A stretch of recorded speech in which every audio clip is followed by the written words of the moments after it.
Hi everyone, I'm so glad you're here for this important live. Okay, one second.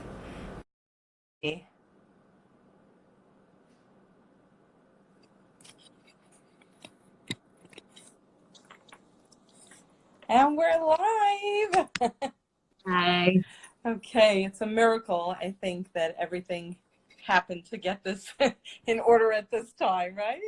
Yeah, I was Yep. gonna say, I don't know if it's just my view, but you're like kind of chopped off, as am I think. I don't know. Let me I see. mean, that's when we do a joint live. It Yeah, cuts. Yeah. exactly. Okay, so amazing. I have to say that this live topic has generated a lot.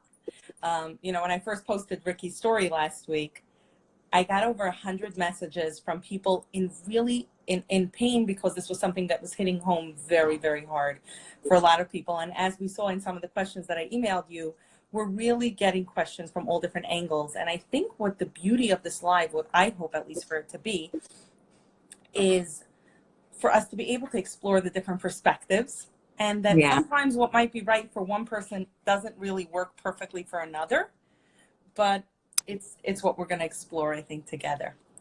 Okay. So do you want me to raise some of the questions? Do you want to first start with an intro? What do you want to do? I guess we could just jump into it and start addressing. Okay. So I think just to give a couple of people just the basic overview, because I just saw somebody just message me just saying, like, where are we going with this? I think what we want to talk about is how to be able to support family members, particularly children and teens, because I think there is a difference, and I think we'll go into that a little bit, versus adults who, in my particular case, in the story that we raised, is a child who's lost a parent while still maintaining healthy boundaries in your own home and being able to have a life. Because a lot of what we saw was like, it was either or, either we were getting completely burnt out, or we were doing everything for everyone, and the other way, not doing anything at all. So the first question that came in, and these were all loaded questions, some of which, some of you who have sent in the questions will see that I combined two of them together because they were just repetitious. So the first question was, my sister passed away, left 5 kids. Her husband does not want my involvement more than the occasional Shabbos invites, but the kids need tons of help as far as the aunt is concerned. She said, I see it when I meet them. Can I help them without his knowledge? And if not, what and how can I reach out to them so that they know I'm not staying away? He's kind of making me do this. Okay. So that's a great question. And I guess there's a few things that we need to kind of like think about first. Sometimes and this goes like, even if there's not a parent who passed away, sometimes we pass a lot of judgment on our family members' way of raising their kids and how their families function, that we think, that's not how I would do it, or that's not good for them, or that's not, what I think is appropriate or correct or healthy. And at the end of the day, I think this might be hard for some people to hear, like, that's not your immediate family, so that's not really your place or your business. So if he is doing things with the kids, after your sister passes away, that you feel like it's, he's not dealing with them properly or whatever it is, like, that's for him to decide. That's his family. Those are his kids. And unfortunately, there's not much you can do about it. And I have a feeling that if you try to interject and tell him, give him your opinion, you'll only end up cutting yourself off more, which will hurt the kids even more. And that's not being supportive anyway, telling him what the things he's doing wrong or what you would do differently. Again, it's not your family, it's not your kids. He has different values, he has different priorities. He might be mourning himself, and so this is how he's dealing. So I would say, instead of trying to interject what you think he should be doing, instead just focus on being supportive. And if you want to be there for the kids and he doesn't want you to be, it might be that maybe you're being too pushy and he feels like when you come around, you're telling him how to parent, it's stressing him out, it makes him feel bad about himself. Maybe he knows what your sister would have wanted better than you know. So it's just kind of like, we have to kind of take that perspective that even though we think we know what's best for, our family, sometimes we don't. And I would say, unless the kids are really in danger or in distress, or when you see them, they're like, no, don't leave, and don't leave us with daddy. Like, you should just let them be. Send them gifts on Hanukkah, send them birthday cards, call them once in a while, ask your brother-in-law, hey, we're all going out to dinner Sunday night. Do you guys want to come? Or do you want me to just pick up the kids? Can I bring them for a play date? That kind of stuff. But also respect that if he says no, that maybe it's not helpful to him, right? Part of being helpful is like knowing when someone says no, respect that and honor it. We don't want to stress them out by like forcing ourselves on them. So if he feels like, we're just going to have a night in and the kids just want to lay low and I'm cool with that, like, then you have to honor that. Even if you think, well, I think the kids really need to get out more, but maybe he doesn't feel that way. And he's the parent, so he really gets to decide that.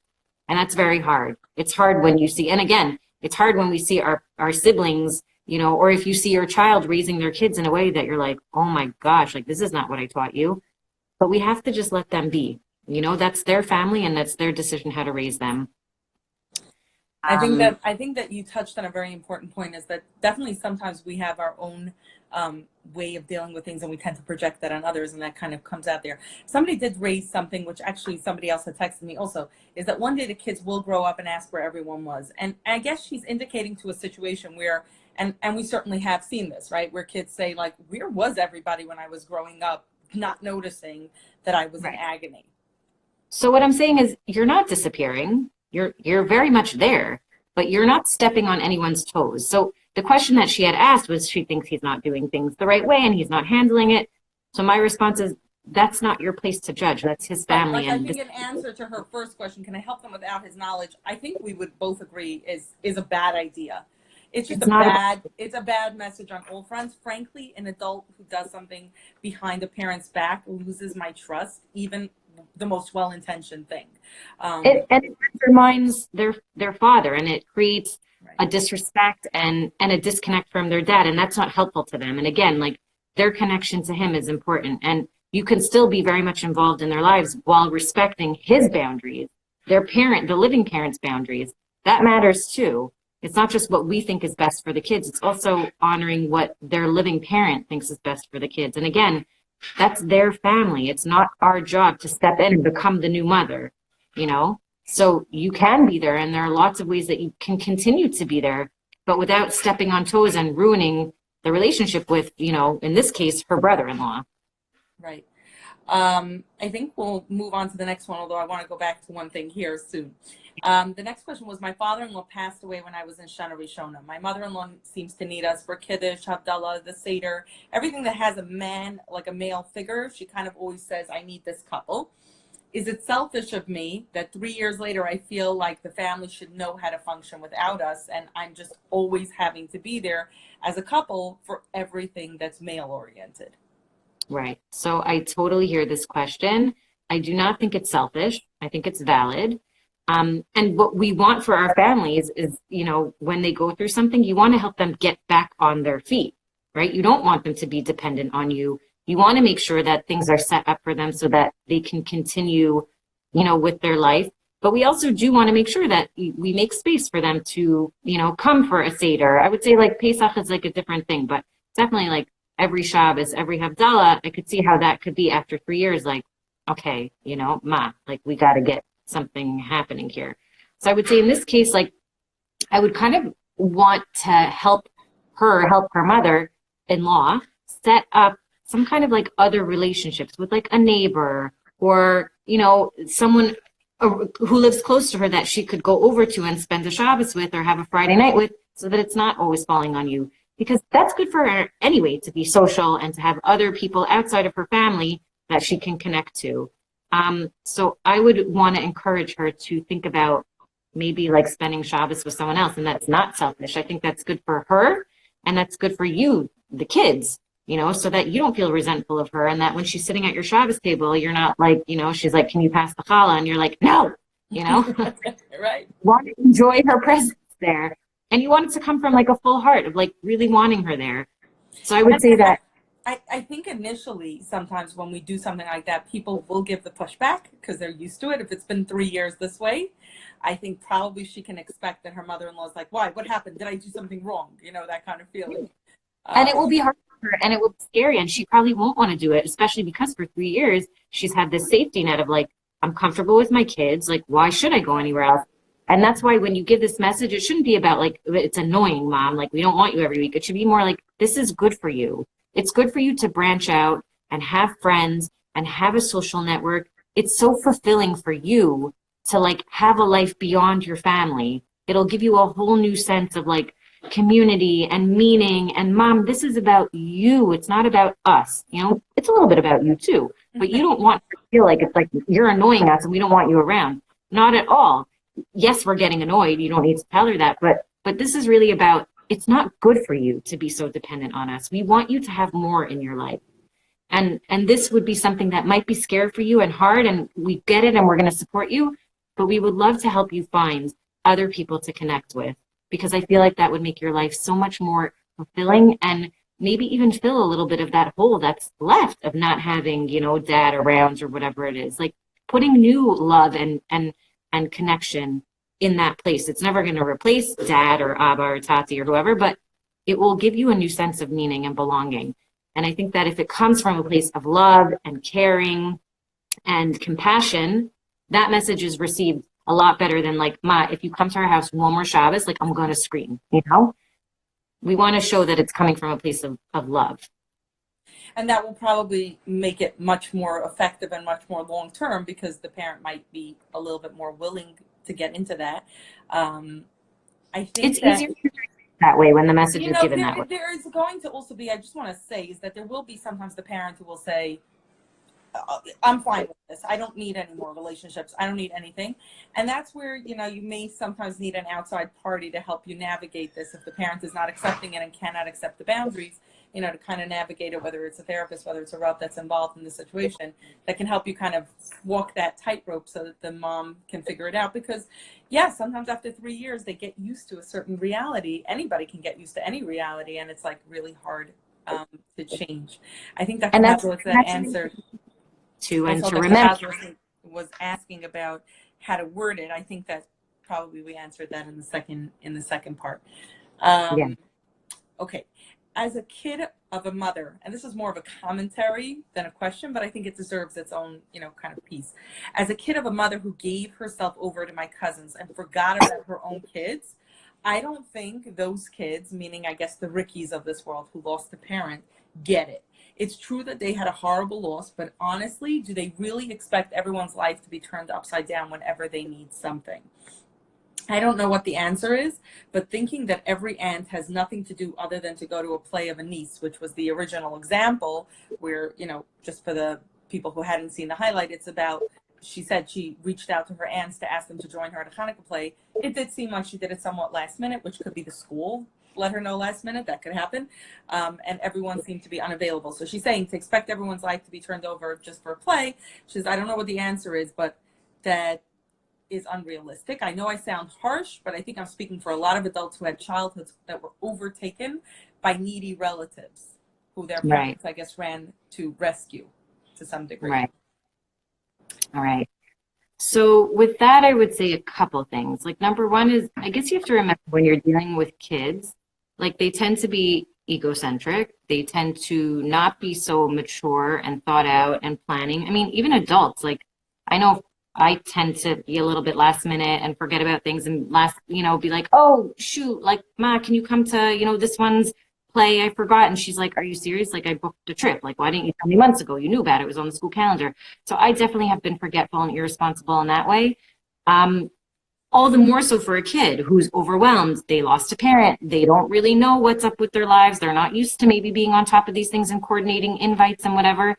So yes, it's a little bit unrealistic, but it's kind of understandable, like maybe why she wasn't so on top of it. And maybe, like you said, she didn't know she's allowed to invite extended family, or she didn't know until last minute, like who knows what was with the school. So I would say in that situation, if you really can't make it, you could just empathize, I would say, with the child. This is something I really want to emphasize a lot. Empathy does a world of wonders even when you disappoint someone and let them down and they feel mad and hurt, if you could just validate those feelings and be like, you know what, I get it. I couldn't come and you're disappointed. And I totally understand that, you know, that doesn't mean that you should have gone or that you should have thrown away your plans and not gone to your own kids' Flemish play, or it just means that you're acknowledging that they feel hurt and they feel a little bit maybe forgotten or left behind. And that in itself is very powerful. And I know some people are like, well, what if they say, well, it doesn't matter and I'm still mad at you? Those words are very, very powerful. And they'll remember that you cared enough to even reach out and say, I know you're so disappointed I couldn't make it and I feel so bad. And you know, control yourself from saying, well, you did let me know a little last minute. It doesn't matter. Like, it is what it is. Like, I know you wanted me to be there and I'm so sorry you were let down. And next time, hopefully I can, you know, get a little bit, you know, more prepared and I can maybe even find out from your school when these things are, and I'm going to try to be there if it works for me, right? And you have to put that in there, if it works for me. I can't guarantee that I can be at everything, but if I can be, I want to be. And that's a message you convey also. I want to be there. I want to support you, but sometimes life doesn't allow me to do that. But it doesn't mean I'm not thinking about you and that you're not important to me. And, you know, so I'm so sorry I missed it. Let me make it up to you some other way. And it could be something small. You bring them a hot chocolate or something one Sunday morning, or you send them something or whatever it is. But you let them know that their feelings matter to you. Their hurt feelings matter, and that your intention is not to be callous and cold and like, well, my life comes first. Right. I get it. I think I want to stop it for a second because I think that's the nuanced piece. I think when we were originally getting, and again, we only had her perspective, but in Ricky's story, I think what was probably the most hurtful was that she just felt like this very confused feeling, like nobody wants to show up and nobody seems to want to pick up slack of my life. Well, guess what? I'm 15. I don't know what to do next, right?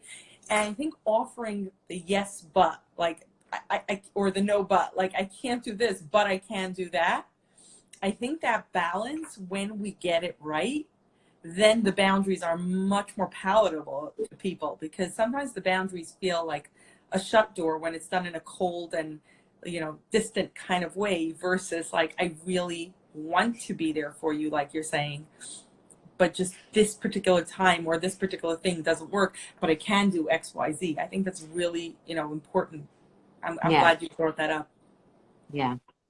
And I think that there is a reality to what, you know, as harsh as maybe the way this person phrased it right now, and she did phrase it a little harshly, to be fair, but I think part of what she is saying is there is a fallout to families where moms become rescuers. There's a huge fallout there, and we know it, and we see it in different ways. It's not good usually because they end up with burnout really fast. But also because they are hurting their families. And I know sometimes it's really hard to hear, like, for a kid in pain, look, I lost my mother when I was 9. Would I have appreciated at that age hearing like, oh, you know, my family comes first? I probably wouldn't have appreciated that way. And I think it can't be phrased that way to a child, because that's where the hurtful piece was also. It was like, well, I'm so sorry I had plans with my kids. Like, I don't know if I would emphasize exactly what's missing in that person's life as like, yeah, Ma, we had plans to go out as a couple when the mom is alone, right? I don't know if that, I think that sensitivity maybe can play a piece here. But certainly like the piece of, you know, kind of respecting the fact that people do have lives is a healthy piece for the suffering person as well, which will help them, you know, which would help them that way. So just like pick apart a little bit the wording of the question. It's worded in a very like defensive way, you know, which makes me think that this person has a lot of guilt around, you know, their presence or not presence and around the kids' feelings towards them. And that's something I would say, like, you should look at that. Like, clearly you feel upset and you feel like you're not doing something that you're supposed to do. So then I would even look at that, like, why do they expect me to be there all the time? And what do they think I'm just going to drop everything? Do you feel like maybe you should be doing that? And that's why it sounds like you're projecting those expectations on to a kid. And it might have been as simple as like, no, I really just wanted you at my play, you know, and I would like to get together once in a while. So I would say maybe even look at what are the expectations you're having of yourself? Do you feel like you're not doing enough, or that you should be doing more, or that more is expected of you, but no one's actually really said that to you? Do you feel guilt that you cannot do more, or that you don't want to do more? Look at that. Ask yourself that. Be honest with yourself. Maybe nobody ever said that even, and maybe that's not expected. So I would say, like, there's a little tone of defensiveness there, and it sounds a little bit like projecting. I would take like a minute to kind of introspect and think about that. Where is this coming from, that I feel like that's what this 15-year-old or 14-year-old or 10-year-old is expecting of me? Is that really what's happening? I don't know. You know? Right. And I think that's an excellent point. And I think also somebody just texted me on the other on my computer. I keep checking that screen also, which was that sometimes if a person can prepare ahead of time, where the child has clear expectations of what everyone's role in their lives are, it creates safety. And she was saying is that really, as a child, she would have appreciated knowing that this aunt is available only on the weekends and whatever, you know, kind of, but there's a certain consistency to that. I think that's also a really, really good point, is that when we set up to people, just this is what we can do, then they will take us up on that. And not leaving it open-ended is definitely helpful. Another question was, I feel like my uncles, and this is clearly coming from a teen, not clearly, I happen to know it's coming from a teen, who lost her father. And she feels like her uncles, meaning say her father's brothers, should be more forthcoming in offering invitations. We always have to be calling to ask, can we come? Maybe we can sensitize families to anticipating needs as part of the boundary setting. So I think that sort of touches on what we said before. Yeah. I mean, I think that even it picks up a little bit on what you were just saying about, like, maybe family kind of like setting a schedule of like what they're available to do. So if the uncles could say like once a month, you know, Uncle Shmuel is going to have you guys for Shabbos, and like he's going to call you, and then, you know, Shabbos Hanukkah, you go to Uncle Yosef, and like then the kids kind of know what to expect, and then they're not like, you know, it's like the second Shabbos in January, nobody's calling us. Like if they know that there's times that like they go to their family, I think that's something that I wish maybe that would be something even that we would do, like, you know, when someone passes away, that, you know, sometimes High Lifeline comes in and they have this grief counselor or whatever. Like I wish that they would even do that with family members. Say like, you know what, there's kids here, like let's talk about ways that you guys can be supportive, that helps preserve your sanity and, you know, honors your need to be with your family and to have your own space, but also make sure that the kids are like not forgotten, because it's not realistic for them to go every Shabbos to a family member and to always have someone around. It's also just not life. Like they need to learn to get back into the world and start kind of like defining their family, their new family without the parents, and, you know, finding a space in their lives that's comfortable, not depending so much on other family members to, you know, fill a parent's void. So I think that point that you brought up about like kind of like making expectations clear about this is what we can do and this is when we would love to have you, that would be great. So I would say maybe even this teenager, if she has enough courage, maybe she could reach out to her uncles and say like, we love coming for Shabbos and we love spending time with you. Could we kind of make a schedule so that we don't feel like we have to like bug you, or that we don't feel like we're annoying, you know, when we want to spend time with you. And I'm hoping and assuming that these uncles would be compassionate and be like, oh my gosh, yes, we do want you. And like, we didn't think about that. And what a great idea. Let's do once a month, you go to a different uncle, or, you know, every 6 weeks or whatever, or this uncle will do the holidays and this one will do, you know, a once a month Shabbos, and the other few weeks you guys are together, just your family without us. Something like that, where there is like, then even the family members who are helping, those caregiver family members, also know what to expect. It's not like, you know, Wednesday, oh shoot, Shmuley's calling, they want to come for Shabbos again. Like, you'll know it's coming up, you know? So it doesn't mess with your schedule, and you know, to arrange around having your nieces and nephews and your sister-in-law or brother-in-law or whatever it is for Shabbos. Then it just makes, this helps preserve the relationship. It helps prevent resentment. It's a boundary, and it's so important to have. So I think that's a really important point that you brought up. And I think it's brilliant, because the truth is that I think when we were going back to what you were saying about doing it in the beginning, is I think what happens also for some families is that in the beginning, everybody likes to overpromise, right? Especially if there's a traumatic and sudden death, right? sometimes when there's an illness, so you have the progression. I find that when there's a sudden death, people come in and they're like, oh, I'm always going to be there for you. I'm going to come every Shabbos. I'm never going to leave you guys alone, blah, blah, blah, blah, blah. And then it's like, oh my gosh, right. So probably if we can do some education right from the get-go of setting up some sort of boundary and schedule and thing, and that's probably kinder in the long run than anything else, because it also doesn't, going back to that example of the mother-in-law with the 3 years, right?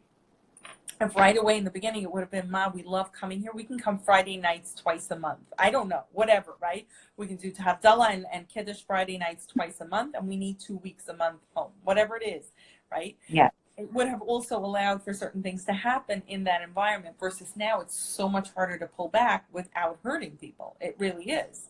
The reality. And it might feel like another loss for them because they've become so dependent on you filling that void. So it really is a chesed to kind of create that boundary and give them a little bit of that. I want to touch on that a little bit, because I got a little bit, I think there's a misunderstanding, and certainly people on your page should be aware of this a little bit more, but some of them, we got to educate them a little bit.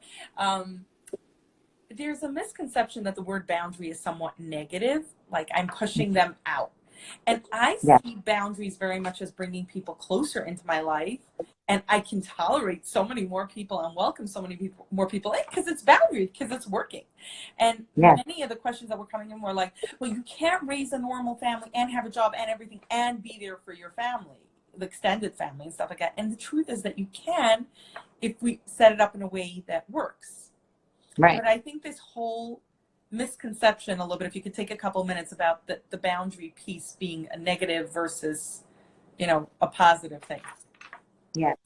So I think that people assume that boundaries mean like you stop talking to people and you cut them off and you tell people don't treat me that way and that's it. When in reality, all a boundary is you letting people know what works for you in a relationship. It gives you a voice. It lets you be heard. It gives you an opinion. It lets you say what you like or what you don't like. A boundary could be something as simple as hey, guys, let's go to this restaurant for lunch, and you can't stand that restaurant. And you're like, you decide that day to speak up. You know what? I don't love that place. We always go there. Could we try this place? That's like exercising a boundary of not doing things that you're uncomfortable with just to hang out with this person. It's learning to use your voice. So boundaries are not walls, and they're not cutting people off. I always say they're not walls, they're fences. They keep bad out and they let good in. And if there is a wall, that's not a boundary. You're just creating divide between you and whoever it is. A boundary makes you feel better about your relationships with people because there becomes room for your voice. There's a respect. You can be who you are. You're being more authentic because you can speak and it's safe. And hopefully when you set boundaries and people respect them, that it's a relationship that's good and that is valuable and that they care about you. So it's so important to have boundaries, because if we don't, then what happens is people walk all over us. Sometimes maybe we walk all over other people. They treat us badly. We're not honest about what we want. And then what ends up happening is we ruin relationships. So boundaries don't ruin relationships. They actually enhance them and make them better. Not having boundaries is what destroys a relationship, is what eventually has it come to a point where sometimes it's cut off. If we had boundaries, we would be able to preserve the dignity of relationships and make them so much better. And that's why I think it's so important that we really have to look at the state of our relationships and be honest with ourselves. Am I saying what I want? Am I being walked all over? Am I putting up with things that I don't want to put up with? Am I overextending myself because I'm scared to disappoint them, or I think it makes me a bad person, or I think it's disrespectful? You need to look at that. And we need to understand that boundaries are actually kind. And there's a great quote that I love, love, love from Brene Brown, where she said that when I started setting boundaries, I became far more loving, less sweet, but far more loving. Far more loving, but less sweet. There you go. She said, I became far more loving, but less sweet. So when we're being nice really just means that you're being smart and you're not using your voice, right? But being loving means that you're coming from a place of genuineness and really being able to give. And so her whole thing is Yes, I was setting boundaries and I had to say no sometimes, but I was a far more loving person because when I was saying yes, it was coming from a place of genuineness and from really wanting to be there and giving my all, as opposed to saying yes and silently hating myself and hating this person and not giving my all. And then who knows what happens down the line with this relationship. So far more loving, but less sweet. And that's a good thing to be loving. Line. It's a great line. It's interesting. I have a neighbor of mine who, part of the reason that I'm always quick to ask her for a favor is because she's so quick to say no. So like right. I asked her today if something would work for her. I was staying at work late and she's like, no, it just doesn't work today. That's great. That gives me an opportunity to ask her again because I'm so comfortable with the fact that if she can't, no hard feelings, she says no, I move on, right? Versus right. Sometimes in family when we just say, yeah, you can come again for Shabbos and you're silently cursing everyone under your breath, that's not helpful. And at some point people start to pick up and they're like, well, is she resentful? Does she really want me? Is she this? And you don't want to create that environment. So those boundaries are so welcoming, like you put it. Beautiful. Right. Okay. Can you talk about how sometimes we need to kick out the help because they can't respect our boundaries? So that sort of loops to a little bit hints to what was going on in the first question possibly. And yeah. I have to tell you that it's very interesting. Men who lose their wives, one of the first things many of the men will tell me, and they all use similar lingo, is I changed the locks. Now, sometimes it's figuratively and sometimes it's literally. But some of them will tell me, people were so kind. All my wife's friends and sisters and everybody, during this whole 7-year illness saga, everybody was here with meals all day long. And somehow I used to walk into my own house, like after a day of work. One guy told me, he says, and I didn't know where I came to, but it was somebody else's hotel that I was walking into. And he said there were like no hours and people would come at all times. He's like, Shiva was over. I'll tell you what, I changed the locks. He's like, I'm owning my house. I'm getting it back. And I think it may allude to that in the first question. And I think this is what this person's talking about. Can you talk about how sometimes we need to kick out the help because they can't respect the boundaries? I guess this is her message to her extended family. And she's saying, and then they get insulted. We had that in our family. Okay, I knew she was talking from personal experience here. Right. So this is something actually that I talk about a lot, a little bit in a different way, but it totally relates to this. And that's kind of like that whole notion of like, when someone's feeling bad and we try to like make them feel better by being like, oh, Hashem has a plan, or like, oh, it's all for the best, or you're going to grow from this. Like we try to like cover up their feelings with like our positivity. And I think in this case, like in a Shiva house where we're like being helpful, but like we're in their way and we're there constantly and we're not thinking about maybe they want to be alone. Maybe they want to go lie down. Maybe they just want a quiet dinner with the kids with nobody in the house, mopping around them, vacuuming around them, cleaning their counters. Maybe they just want, like when there's no Shiva visitors, maybe they just want quiet, Then I think we kind of lose sight of what the purpose of our support is. If we get insulted when they're like, you know what, we'd really like some quiet, could everyone just like go? Our reaction shouldn't be like, oh, you don't appreciate my help? Mm-hmm. No, if that's how I can help you by going away, that's what I'm doing, So I think that we have to a little bit put our egos aside. And again, our expectations of what is helpful. And we have to really remember that we want to honor what this family that we're trying to help thinks is helpful. So if they don't want you there 24/7 cleaning the house and making the food and coming every Shabbos and whatever, then we have to honor that.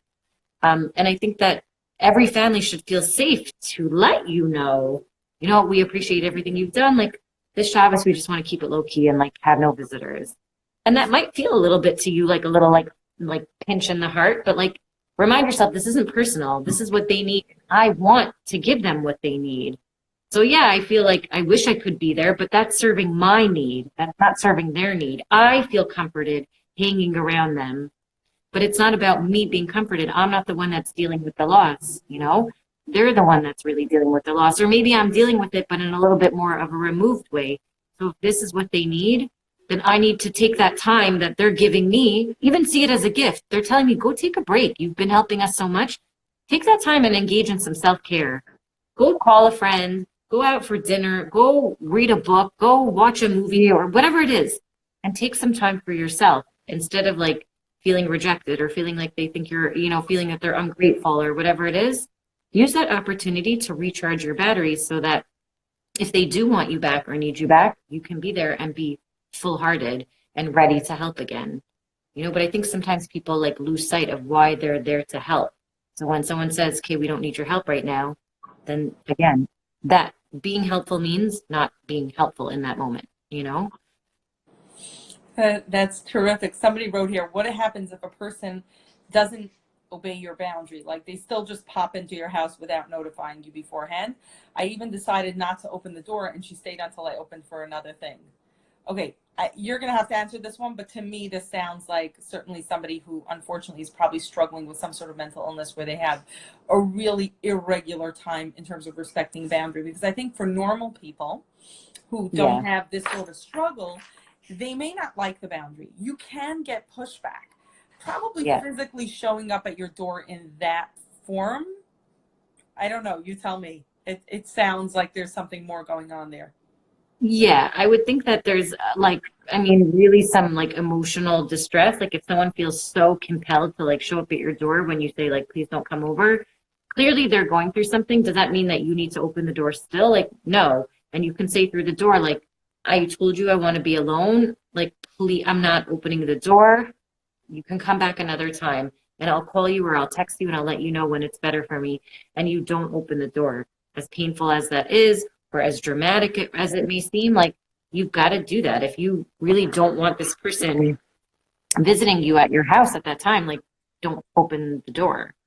And she stayed until you opened for another thing. Like, again, clearly there's something not right there. And I would say just don't open the door to that person and let her know in the future, like, please do not come over unannounced. I will not open the door. Eventually they'll get the message if you don't open the door. I guess by you finally opening it, she's like, oh, I can sit around and wait until I finally get you to like open the door. You got to show like, I mean it. I don't want visitors now. I need my alone time. Like I'm not opening the door, Right. So the answer usually is I need to, oh, ouch. Right. So this person obviously has a lot more going on for them. There was actually a really good book that you had suggested on a different live. It was I Don't Need Help, something. I'm not crazy, I don't need help. Was that what it was? It's such a good book. And in some of that dialogue, he does have some lines in there that can be used sometimes with people who really will see you as the villain and will not be able to see how they are in any way intrusive. The book could be helpful maybe in this case. It was a great book. Thank you for recommending that one. There was another question that was just sent now about blended families and sometimes how that shifts in terms of like, let's say couples who were used to helping their single parent, but then the parent gets married and the balance shifts. So first of all, somebody said, she says, does it make sense that I feel a loss now because I'm not needed? Yes, 100%. That is a totally normal, valid feeling. It's grief. It feels like a loss. And you feel a little bit like you're like cut out. And if this has been your identity for so long to be that helper and that support, now you're kind of like, shoot, what's my role? And you need to find a new role. So feeling that way is 100% valid and understandable. And something definitely to like work through and understand that it's okay to feel that way. It's such a healthy thing to feel, because that's been your identity, and now you have to shift that identity and find, fit yourself into the picture in a new way. And that's hard. And I think just one piece leading sort of to what you said before is that's part of the reason that it's so good to set boundaries in the beginning as much as we can, so that this isn't the only role you have now in your life. You have other things going on. And if this moves out, it will be a grief, but not as intense as when this is the only thing you've been like sucked into. And this has been, like you're saying, kind of taken up your whole identity. How do you get rid of guilty feelings when you set boundaries? Someone's asking. Great question. Yeah. So guilt is something that definitely comes with setting boundaries if you've never done it before, or if maybe underneath it all, you kind of feel like it's the wrong thing to do, or it's like not respectful, or it's like, like halachically wrong. But I would say that you should really just keep reminding yourself that like boundaries are not a bad thing. Like I'm doing this because I love and care about this person, and because I love and care about our relationship, and because I love and care about myself. I'm a better person when I have boundaries in place, and when I set standards for myself of how I want to show up in a relationship and how I want to be treated in a relationship, I'm a better person for it. So it's kind of like boundaries are like the oxygen mask, you know? You can't take care of other people if you're not taking care of yourself. So on the airplane, they tell you, secure your oxygen mask before you do anyone else's. You're no good to anybody if you're totally depleted and like not taking care of yourself. So boundaries are the way that we take care of ourselves and the way that we honor, you know, our needs and our self-care. So kind of keeping that perspective of boundaries are not something that's bad. Boundaries are something that's going to help this relationship ultimately and keep us connected. That helps. And, you know, it might be hurtful at first, but ultimately, you know, it's for the good. It's kind of like, I always say, like, think about it also like how you deal with kids sometimes. Like, let's say you're walking through the aisles and they see a candy and they want it, and you say, it's not kosher. And then they start crying and they're devastated and they're so upset. Of course, we feel bad that they're upset, but we know it's the right thing. So we're like, it's not kosher. Like, there's nothing I can do about it. You know, like, I'm sorry you're upset. And like, you know, I hope we could find something similar that's kosher and great, but like, we're not feeling bad about our decision. So I kind of say, like, let's treat like not, you know, behavior that's like not good for us as like, this is not kosher for me.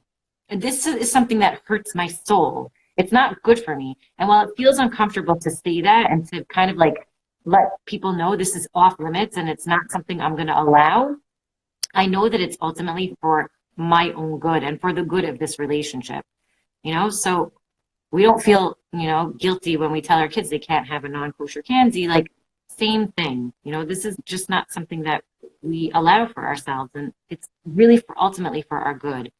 But guilt is also remembering guilt doesn't mean that you're doing something wrong.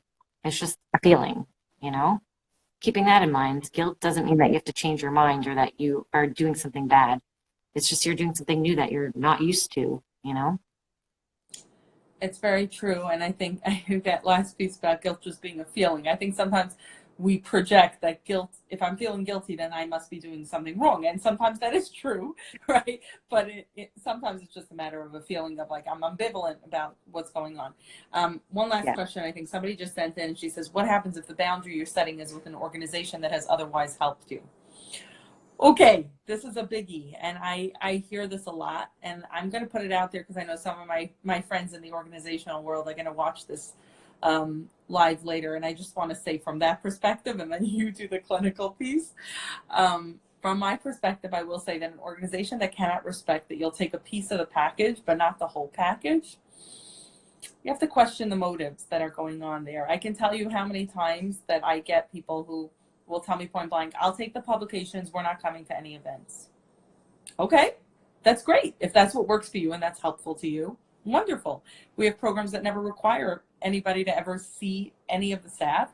And we have programs that, you know, people always say to me, how do you have like 900 people on the mailing list and like 200 at an event? I said, right, because there's an awful lot of people who either don't live in this neighborhood, but also who will need a boundary of whatever it is that works for them. And I think that is true in the organizational world. And, you know, certainly we all have to be cognizant of this, but if a family is made to feel that, look, if you're getting any services from us, you need to take all services, you need to show up to all, you know, whatever events we do and stuff like that, is a little bit of a scary place. And I think that it should be, most organizations do have some sort of clinical supervision, any of these kind of things. You may need to bring it up to somebody in the clinical pieces that this is uncomfortable for you, and hopefully they can tweak that. That's just my perspective from the nonprofit end of it. But I don't know, you know, if you have any other. Yeah. I mean, I would say basically the same. Yeah. And for them to have expectations of anyone who's helping is really just not appropriate. And I feel like there are enough people in the world that, and again, I would say even for you to go back and even look at, why do I feel like I should be like bullied or guilty, you know, into being a part of, you know, doing something that I can't do right now or that I don't want to do? You have to start getting honest with yourself. Do I feel like I'm wrong for not helping because they did so much for me?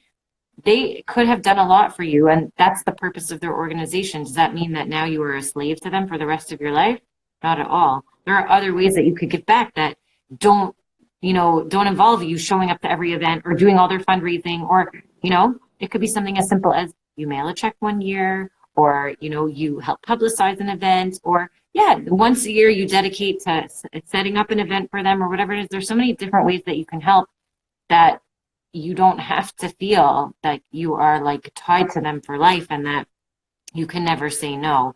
And I think that's something that's very important in a relationship. And again, this goes back to the boundaries. You have to be able to feel safe to say no. And if you don't, that's something to look at. You know, we're supposed to feel safe to say, this doesn't work for me. It's not a good time for me right now. I would love to help in the future, but you know, right now it's a little crazy for me, or I'm just overwhelmed, or it just doesn't work. And to know that there's not going to be any kind of like revenge or spite, or, you know, if they say, you know what, totally respect that. We understand that. And we're so grateful for everything you've done until now. So I think an organization that wouldn't do that, I would kind of wonder like, what's going on there? You know, who's behind this organization? And if the person you're dealing with, maybe they're not representative of what the organization stands for. So then I would want to speak to someone higher up and say like, this is the vibe that I'm getting, you know, and like, I know that's not what you guys are about. What's up? And then maybe have someone who's higher up reassure you, no, we totally get it. And, you know, we don't have these expectations and we're so happy with what you can do. But again, use your voice and don't just take for granted that like, oh, you know, they helped me so much. Like I have to give them everything, my life, 24 hours, 365 days a year, you know? So somebody just wrote, is it expectations or is the question instead, you've helped me so much, but now how do I say I don't need so much, you know, help? They might feel ungrateful, though it's probably healthy. They might feel like you're ungrateful. Yeah, I think that may have been a little bit along the lines of what she's saying, is that, you know, the same along the lines of the men who say, I need to change the locks on the door. I don't want any more kugels being brought in on a Thursday, right? It's the same way sometimes a person may need to say, good, this was in crisis, this worked for us. Right now, we're not in this kind of crisis and we need something less. And again, I think back to what you said, that if an organization can't understand and support the fact that even if they don't agree, right, even if they may be seeing a house that looks to them in somewhat chaos, but unless there's any danger involved, they have to respect the fact that this is right now the place that you want to be, or that this family wants to be. And I think they need to respect that. And like you said, if it's not working with the person there, we need to climb the ladder. Yeah. And one last thing, actually, I thought we were going to close, but somebody just wrote something very important, and I thought it would be nice.